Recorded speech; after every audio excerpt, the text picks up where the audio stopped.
Olá, aqui tá a gente mais uma vez se encontrando, podendo conversar um pouco, podendo olhar para a palavra de Deus. E nas últimas semanas a gente tem falado bastante sobre a situação do coronavírus, sobre a pandemia, sobre quarentena, como que a gente lida com todas as mudanças.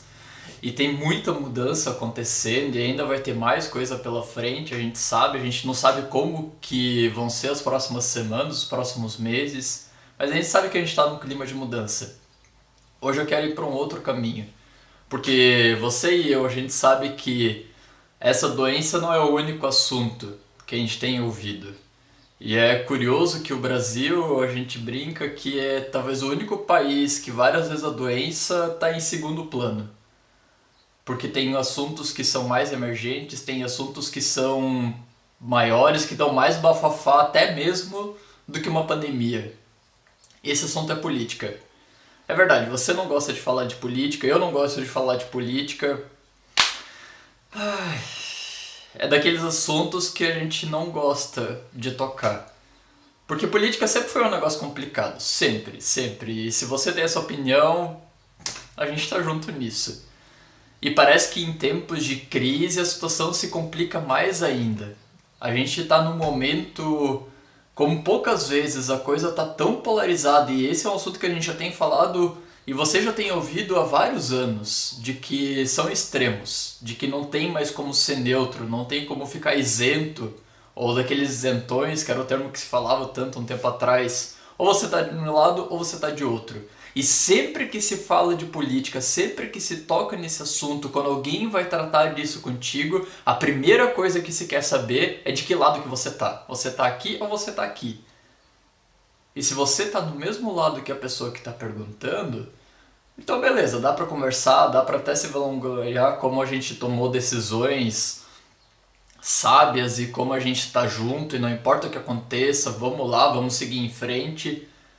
Agora, se alguém te pergunta e você tá do outro lado, normalmente já se sabe, até nem se é tão direto assim, mas.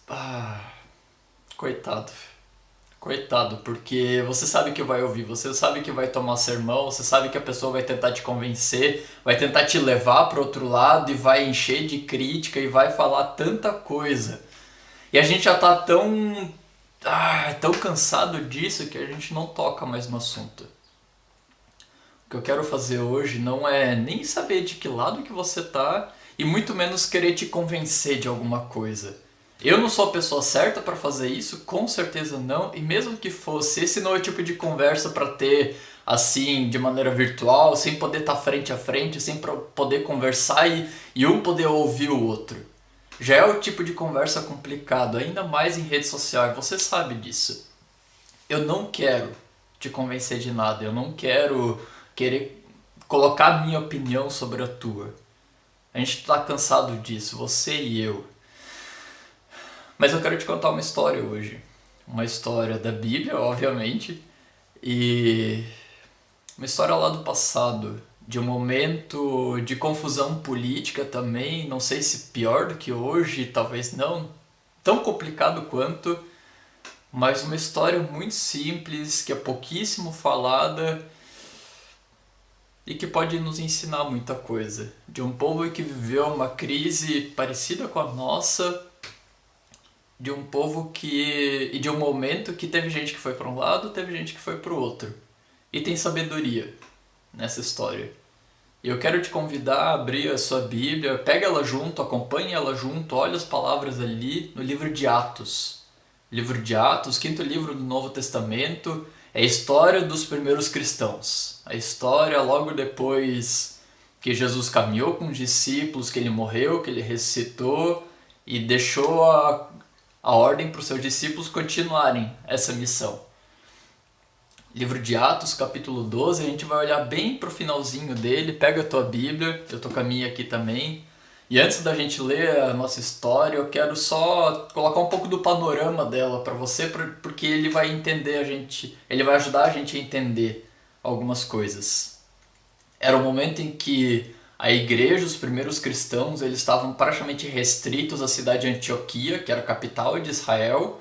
Ali que começou o movimento e ali que eles ficaram por um bom tempo. Aí a coisa foi aumentando, teve uma série de perseguições e o grupo de cristãos era um grupo pequeno no meio da sociedade e eles não eram bem vistos. Ao contrário, eles foram perseguidos por muitas pessoas e vários tiveram que sair dali. Conforme eles saíam dali, eles levavam a palavra de Deus para outros lugares, para outras pessoas, pessoas completamente diferentes, pessoas que eles nunca imaginavam que eles iam conversar.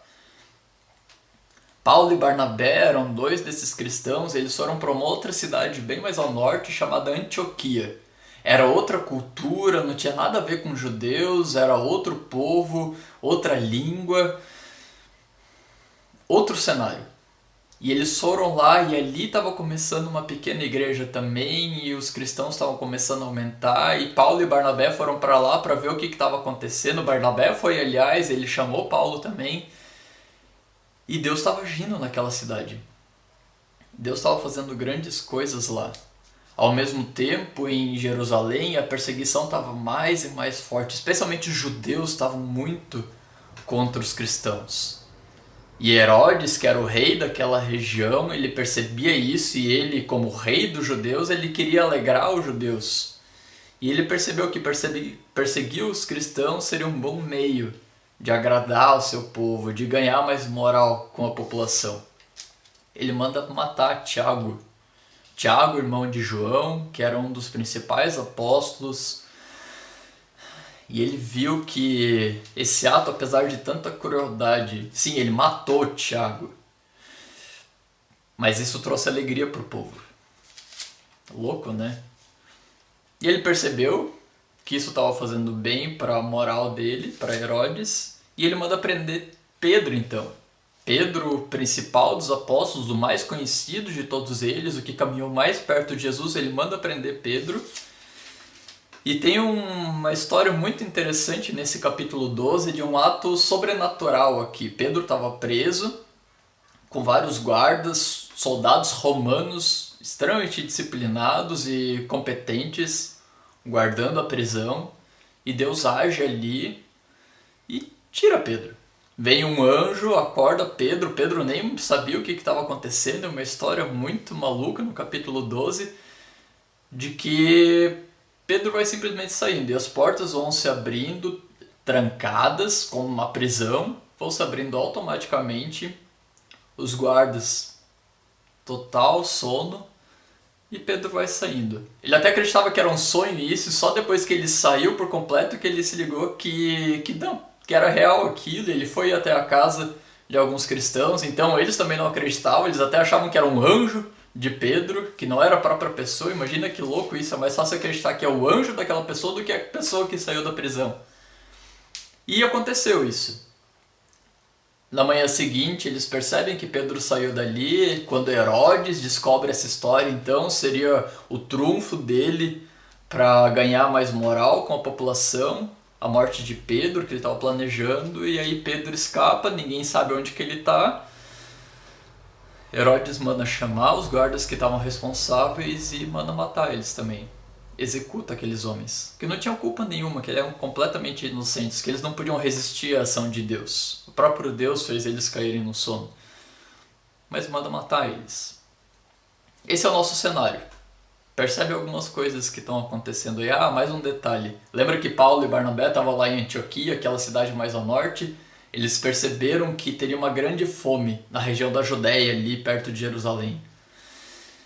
E aí eles levantam mantimentos e recolhem ofertas para poder levar para a Judéia, porque eles sabiam que aquele povo ia passar fome. Esse é o nosso cenário, esse é o pano de fundo na nossa história. E agora eu quero te convidar a ler na sua Bíblia, Atos capítulo 12, ali do versículo 19, 20 até o 23 por enquanto. Depois a gente segue mais um pouco. Acompanha junto comigo. Depois Herodes foi da Judéia para Cesareia, uma região mais ao norte, permaneceu ali durante algum tempo. Ele estava cheio de ira contra o povo de Tiro e Sidom. Contudo, eles haviam se reunido e procuravam ter uma audiência com ele. Tendo conseguido o apoio de Blasto, um homem de confiança do rei, pediram paz porque dependiam das terras do rei para obter alimento. No dia marcado, Herodes, vestindo seus trajes reais, sentou-se em seu trono e fez um discurso ao povo.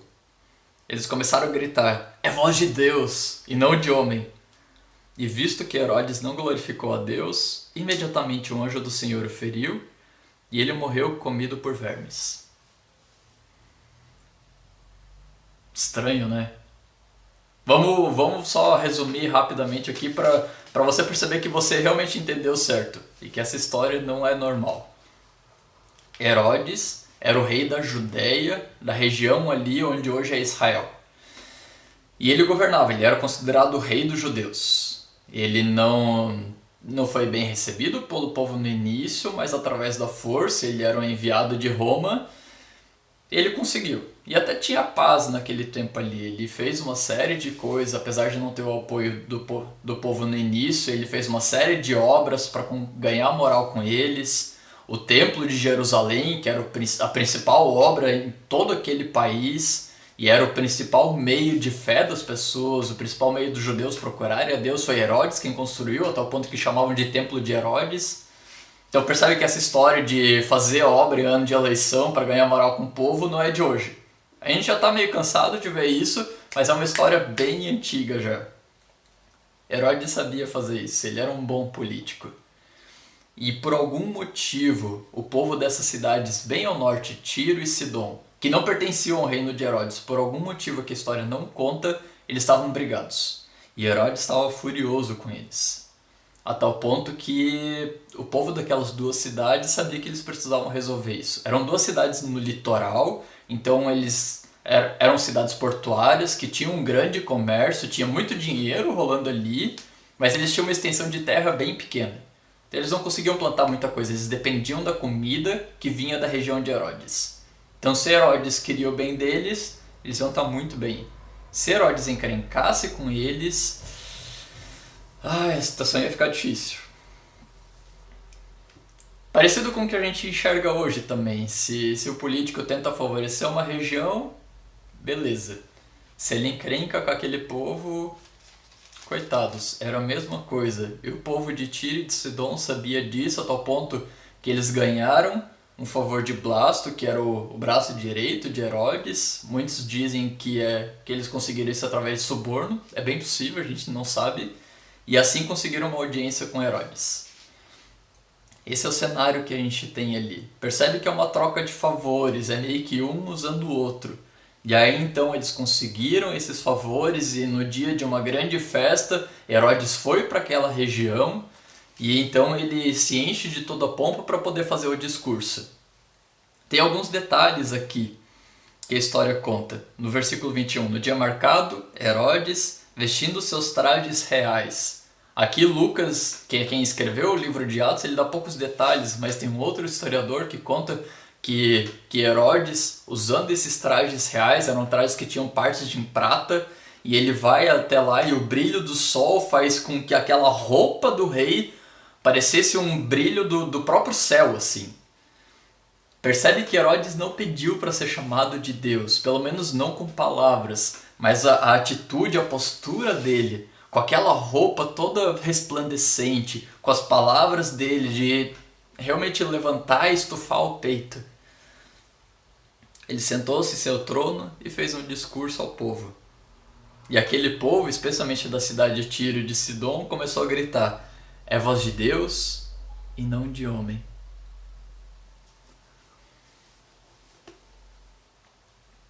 Em vários momentos ao longo da história bíblica, é retratado um assunto que a gente fala pouco hoje, que é a idolatria. Você provavelmente já ouviu essa palavra. Naquela época, idolatria, a principal forma como ela acontecia era que as pessoas, para explicar os fenômenos que aconteciam, para colocar a fé delas em alguma coisa, elas faziam estátuas. Ou de pedra, ou especialmente de madeira.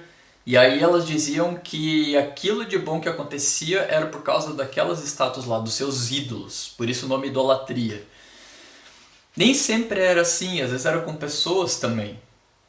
Essa postura de Herodes aqui, de se permitir ser colocado como um deus, não era exclusiva dele. Aliás, era muito comum na época. Herodes não precisou falar nada aqui, mas vários dos outros reis e governadores do Império Romano, que governava aquela região, eles não só permitiam que as pessoas chamassem eles de Deus, mas eles exigiam isso. César, o imperador do império, obviamente, né, imperador do império, ele colocava estátuas ao longo do império e exigia que as pessoas se ajoelhassem ou beijassem a estátua, e não só num determinado momento do dia, mas qualquer vez que você passasse por aquela estátua, você tem que se ajoelhar, você tem que adorar aquela estátua. Porque o imperador é Deus, porque o imperador tem total controle sobre a população.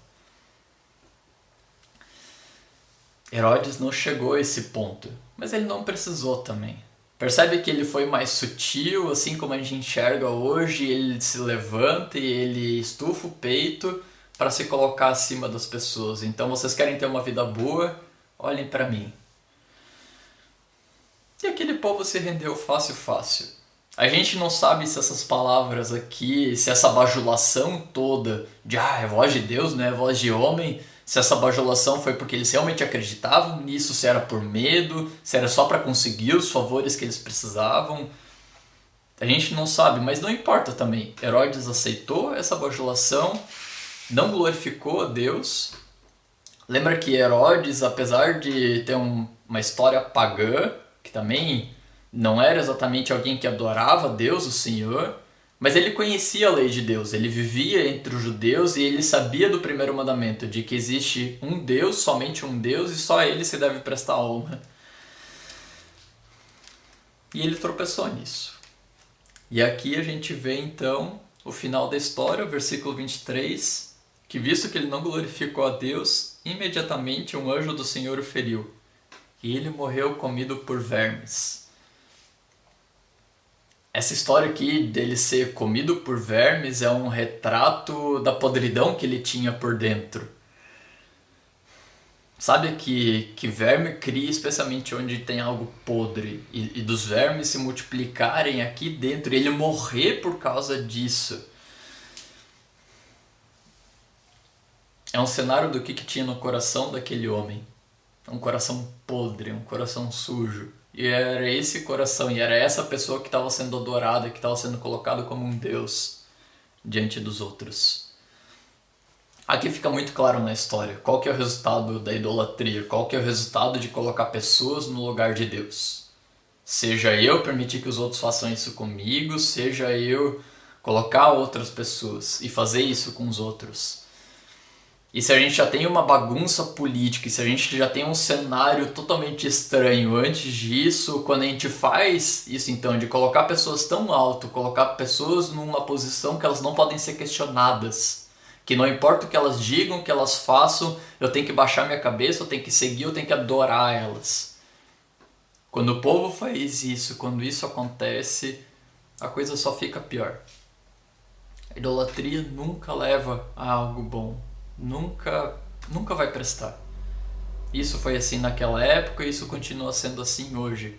Você pode até dizer, tá, mas eu nunca fiz isso, eu nunca falei de qualquer político ou de qualquer pessoa que ela tem voz de Deus. E a verdade é que a coisa é mais sutil hoje.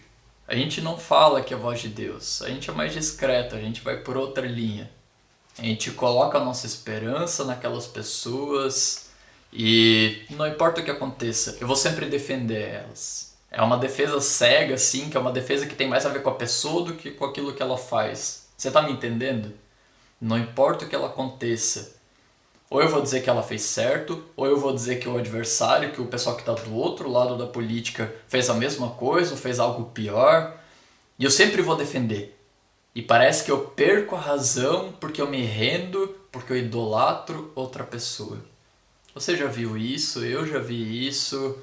Cada um de nós já fez de alguma maneira isso. Você até pode dizer que está mais isento e tudo mais, mas esse é um hábito tão forte na nossa cultura e na nossa geração que de alguma maneira a gente cai. A gente se deixa levar por isso, mesmo quando a gente não quer, mesmo que não seja algo consciente.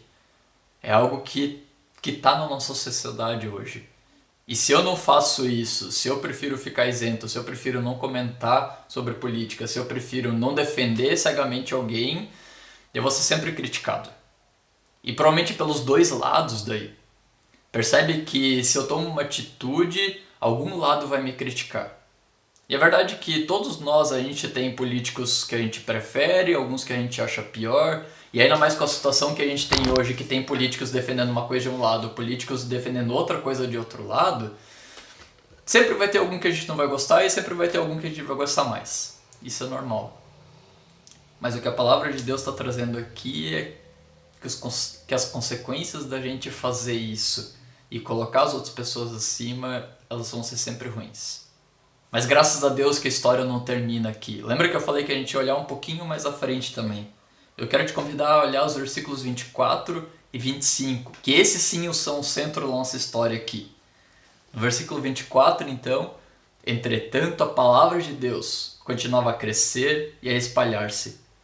Tendo terminado sua missão, Barnabé e Saulo voltaram de Jerusalém, levando consigo João, também chamado Marcos.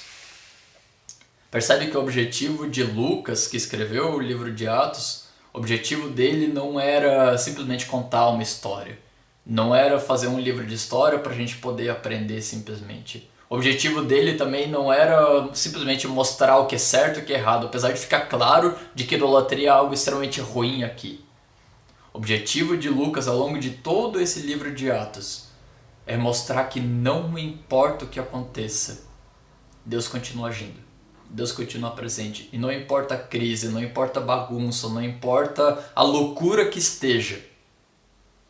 Deus continua presente e agindo de maneira absurda, de maneira extraordinária. Mesmo que esteja tão discreto nessa história. Percebe que quando a gente lê essa história, a coisa que fica mais em destaque é a morte de Herodes e a maneira maluca como isso aconteceu. Mas o centro aqui é que, entretanto, a palavra de Deus continuava a crescer e a espalhar-se. Naquela época, assim como acontece hoje, a impressão que se tinha é que quando algum político, quando alguma figura importante conseguia fazer algo bom, quando ela se comportava de um jeito legal, e quando a gente lê o Antigo Testamento, a história dos reis, o rei fez alguma coisa boa, então Deus está agindo. A gente tem isso hoje, quando a gente tem um bom político, é que daí a coisa vai acontecer, quando a gente tem alguém honesto, quando a gente tem alguém que queira o bem do povo, que trabalhe pelo povo, aí a coisa vai acontecer. E o que a gente tem aqui é alguém que não, alguém que só queria inflar o seu ego. Alguém que queria se apresentar como o salvador da pátria. E mesmo quando essa pessoa tropeça e até mesmo morre, ainda assim, entretanto, a palavra de Deus continuava a crescer e a espalhar-se. Essa é a mensagem de Lucas para nós hoje. Essa é a mensagem que a palavra de Deus está trazendo aqui, porque ela se multiplicava naquela época e ela continua se multiplicando hoje, mesmo de maneira discreta, mesmo que isso não esteja nos noticiários, mesmo que isso não seja o assunto do dia a dia. Deus continua agindo na sua vida e ao seu redor, em toda essa sociedade, por mais maluca que a situação esteja.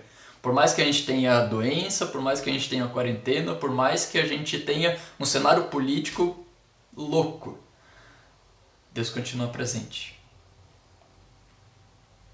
E o que a palavra de Deus te chama hoje e todos os dias é a dar um passo de fé.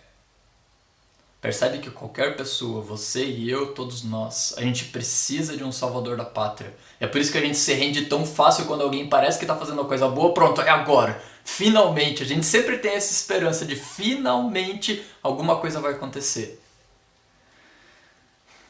E a gente já se decepcionou tantas vezes. O que a palavra de Deus te chama é colocar essa fé, essa esperança, esse finalmente, não numa pessoa. Não importa quão boa ela seja. Não importa o quanto ela tenha acertado até aqui. Não importa o quanto você admire. Não coloca sua fé nessa pessoa. Seja na política, seja na igreja, seja na sua cidade, na sua família, não importa. Coloca a tua esperança em Cristo. Não por causa de alguma coisa que Ele vai fazer, mas porque Ele já fez. Porque Ele já entregou a própria vida por você e por mim. E a vida que a gente tanto espera e a alegria que a gente tanto precisa, Ele já prometeu para qualquer um de nós. Não por causa de alguma coisa que vai acontecer lá na frente. Não porque vai um dia chegar esse finalmente. Mas por alguma coisa que Ele já fez lá no passado. Que é entregar a própria vida por ti. Que é derramar do próprio sangue. Para que essa culpa que a gente carrega, para que essa distância que a gente tem de Deus, de não conseguir enxergar Ele agindo direito, para que isso suma. Para que a gente possa ter comunhão e alegria com Deus de novo. E quando a gente der esse passo de fé, quando a gente tirar o nosso olhar das pessoas e voltar de novo o nosso olhar para o alto, a gente vai perceber Deus agindo. E mais do que isso, mais do que perceber alguma coisa acontecendo, a gente vai fazer parte dessa história. Versículo 25 ali, Barnabé e Saulo concluíram a missão deles. Percebe que várias pessoas esperavam dos políticos que alguma coisa acontecesse. Lembra que esse era um cenário de fome também, naquela região da Judéia. E Herodes pouco fez, não tem nada escrito a respeito das ações dele com relação à fome. Mas os cristãos, as pessoas de Deus, levaram suprimento, levaram ajuda, mesmo para aqueles que elas não conheciam. Isso tem acontecido hoje também. Pessoas têm sido usadas, pessoas têm sido generosas em ajudar aqueles de dentro da igreja e fora também. Barnabé e Saulo concluíram a missão deles e ajudaram pessoas das mais diversas. Eles não só colocaram a fé deles no Deus vivo, mas eles deixaram que esse Deus agisse através deles. E foram adiante, e foram além ainda. E o livro de Atos continua com grandes coisas acontecendo. Lembra que esse Deus que agia de maneira extraordinária naquela época é o mesmo Deus ontem, hoje e para sempre. Ele vai continuar agindo. A pergunta é se você quer fazer parte dessa história ou não, porque ele vai agir. As coisas vão acontecer. Se você quer fazer parte dessa história, coloca a tua esperança nesse Deus e deixa ele agir na tua vida e através da tua vida. Deixa ele fazer. Deixa ele mostrar o amor dele. Eu quero só terminar dizendo que uma das palavras que aquele povo tinha naquela época para definir pecado, que é uma palavra que a gente não gosta muito, mas pecado é uma palavra que às vezes parece estranha, a gente não sabe como explicar direito. Uma das palavras que eles tinham era errar o alvo. Mais do que cometer um crime, mais do que fazer uma barbaridade, errar o alvo. Se eu erro o alvo, se eu sei que eu devo ir para algum lugar e eu vou para outro, eu estou pecando. Mesmo que seja algo pequeno e discreto. Quando a gente coloca a nossa fé nas pessoas, sejam políticos, seja gente da igreja, seja gente da família, qualquer pessoa, a gente está errando o alvo. E pode parecer pequeno. E a gente pode até tentar fazer as duas coisas ao mesmo tempo. Eu coloco minha esperança naquela pessoa e eu continuo acreditando em Deus. Isso não funciona. Você percebe que a gente, mesmo tendo dois olhos, às vezes a gente precisa de óculos, às vezes não, mas mesmo com os dois olhos a gente só consegue mirar num ponto. A gente tem um alvo. Com o nosso coração é a mesma coisa. Se os teus olhos, aliás, eles tentam olhar para dois lugares diferentes, tem um problema ali. E você precisa ir pro médico. Com o teu coração também, se você tenta mirar para dois lugares diferentes, não dá. Vai estar dividido. Vai ter algum problema. Continua amando as pessoas. Não porque você precisa delas, não porque você necessita delas, não porque você queira alguma coisa em troca, como o povo daquela cidade de Tiro e Sidom. Mas ama as pessoas porque a tua fé está em Deus. E vamos parar com essa história de rotular os outros, de querer discutir, colocar as pessoas de um lado, colocar as pessoas do outro, e ser agressivo, e ser grosso, e deixar de conversar por causa de política. Vamos crescer, gente. Vamos dar um passo além. A gente já está cansado dessa bagunça toda. E Deus chama a gente para ser parte da solução, não do problema. Coloca a tua fé nele. E ele vai fazer isso na tua vida. Que Deus te abençoe nisso. E vamos seguir em frente, vamos caminhar juntos. Não importa as diferenças. A gente tem o mesmo Deus. E aquilo que nos une é maior do que o que nos separa. Lembra disso. Aquilo que nos une é maior do que o que nos separa. Mesmo que seja política, mesmo que seja qualquer outra diferença. A nossa fé em Deus e aquilo que Jesus fez por cada um de nós é maior que qualquer diferença, é maior que qualquer problema que a gente possa ter. Continua firme. Vamos caminhar juntos ainda. Que Deus te abençoe. Amém.